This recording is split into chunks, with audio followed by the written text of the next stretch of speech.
मैं 12वें राष्ट्रीय मतदाता दिवस के अवसर पर भारत के सभी मतदाताओं को बधाई एवं शुभकामनाएं देता हूं। यह दिन हमें दर्शाता है कि हर एक वोट अमूल्य है। आज मैं देश के प्रत्येक मतदाता के प्रति अपना आभार व्यक्त करता हूं। विश्व के कई भाग ऐसे हैं जहां वोट देने का अधिकार एक लंबे संघर्ष के बाद हासिल हुआ। हमारे देश के सभी वयस्क नागरिकों को यह अधिकार तभी मिल गया था जब भारत आज़ाद हुआ। वोट देने का ये अधिकार बहुमूल्य है। आपको पूरी समझ के साथ अपने इस अधिकार का इस्तेमाल अवश्य करना चाहिए। मतदान केंद्रों पर आपकी उपस्थिति हमें प्रेरणा देती है। लोकतंत्र की नींव उस वक्त और मजबूत हो जाती है जब मतदाता अपना वोटर कार्ड हाथ में लिए मुस्कुराते हैं, जब वे मतदान के लिए बेहद ही सब्र के साथ लाइन में खड़े अपनी बारी का इंतज़ार करते हैं। भारत की चुनाव प्रणाली दुनिया की सर्वश्रेष्ठ चुनाव प्रणालियों में से एक है और मेरे प्रिय मतदाता, आप इसका केंद्र हैं। इस वर्ष का राष्ट्रीय मतदाता दिवस और भी अधिक महत्वपूर्ण है। यह दिवस भारतीय चुनावों के 70 वर्षों के पूरे होने और देश की आज़ादी के 75वें वर्ष के अवसर पर मनाया जा रहा है। 7 दशक पहले देश में पहले आम चुनाव आयोजित किए गए थे। 17.25 करोड़ से अधिक मतदाताओं के साथ पहला चुनाव वाकई पूरे विश्वास और ईमानदारी से किया गया। ऐसा काम था जिसका उदाहरण मानवता के इतिहास में बहुत कम देखने को मिलता है। तब से भारत निर्वाचन आयोग पूरी दृढ़ता के साथ लोकतंत्र के रास्ते पर लगातार आगे बढ़ रहा है। हमने मतदाताओं के साथ सिर्फ स्वतंत्र और निष्पक्ष ही नहीं बल्कि ऐसे चुनाव कराने का प्रयास किए जो समावेशी, सुगम, सहभागी और एक उत्सव की तरह हों। इसी भावना के साथ राष्ट्रीय मतदाता दिवस 2022 की थीम समावेशी, सुगम एवं सहभागी निर्वाचन की ओर अग्रसर रखी गई है। भारत जैसे बड़े और विविधताओं से भरे देश में चुनाव कराना हमेशा से ही एक चुनौतीपूर्ण कार्य रहा है। इस समय पूरे देश में 95 करोड़ से अधिक मतदाता हैं। इसमें से लगभग 49 करोड़ पुरुष मतदाता हैं और करीब 46 करोड़ महिला मतदाता हैं। इन पंजीकृत मतदाताओं में 80 वर्ष से अधिक आयु के करीब 2 करोड़ वरिष्ठ नागरिक, 81 लाख से अधिक दिव्यांगजन, 19 लाख से अधिक सर्विस वोटर्स और लगभग 1.3 करोड़ नए मतदाता हैं। वैसे परिस्थितियां चाहे कितनी ही मुश्किल क्यों न हो रही हो, मतदाताओं ने आयोग के प्रति हमेशा अपना भरोसा जताया और हर चुनाव में बढ़ चढ़कर भाग लिया है। मुझे आपको ये बताते हुए खुशी हो रही है कि इस वर्ष कुछ ऐतिहासिक चुनाव सुधार लागू किए गए हैं। भारत निर्वाचन आयोग की सिफारिश पर लोक प्रतिनिधित्व अधिनियम में कुछ अत्यंत महत्वपूर्ण संशोधन किए गए हैं। इनमें से पहला संशोधन हमारे सभी युवा मतदाताओं को वर्ष भर में पंजीकरण की 4 बार सुविधा प्रदान करता है।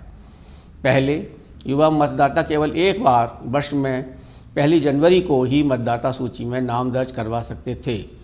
अब इस संशोधन के बाद वर्ष की 1 जनवरी, 1 अप्रैल, 1 जुलाई और 1 अक्टूबर में से किसी भी दिन 18 साल की आयु प्राप्त करने वाला कोई भी भारतीय नागरिक पंजीकरण करवाकर अपने मतदान के अधिकार का उपयोग कर सकता है। अगला संशोधन मतदाता पहचान पत्र को आधार से जोड़ना है। इससे मतदाता सूची में से नामों का दोहराव हटाने और उसे अधिक सशक्त करने में मदद मिलेगी।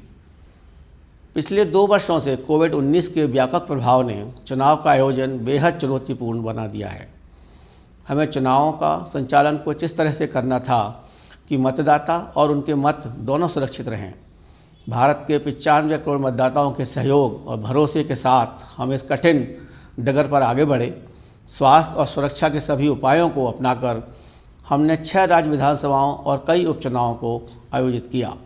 एक बार फिर लोकतंत्र में अपना अटूट विश्वास रखने वाले दृढ़ निश्चयी भारतीय मतदाताओं ने महामारी के दौरान आयोजित इन सभी चुनावों में पहले से अधिक संख्या में मतदान किया। उन्होंने संदेह करने वालों को गलत साबित कर दिया। इस मतदाता दिवस हम आप सभी को नमन करते हैं।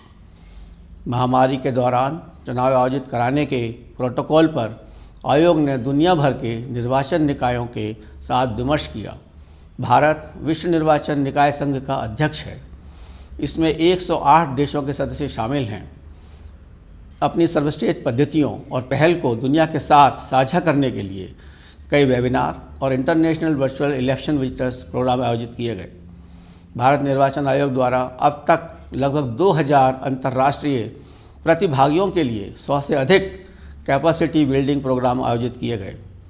ये प्रतिभागी खासतौर से दुनिया के नए और उभरते लोकतंत्रों से थे।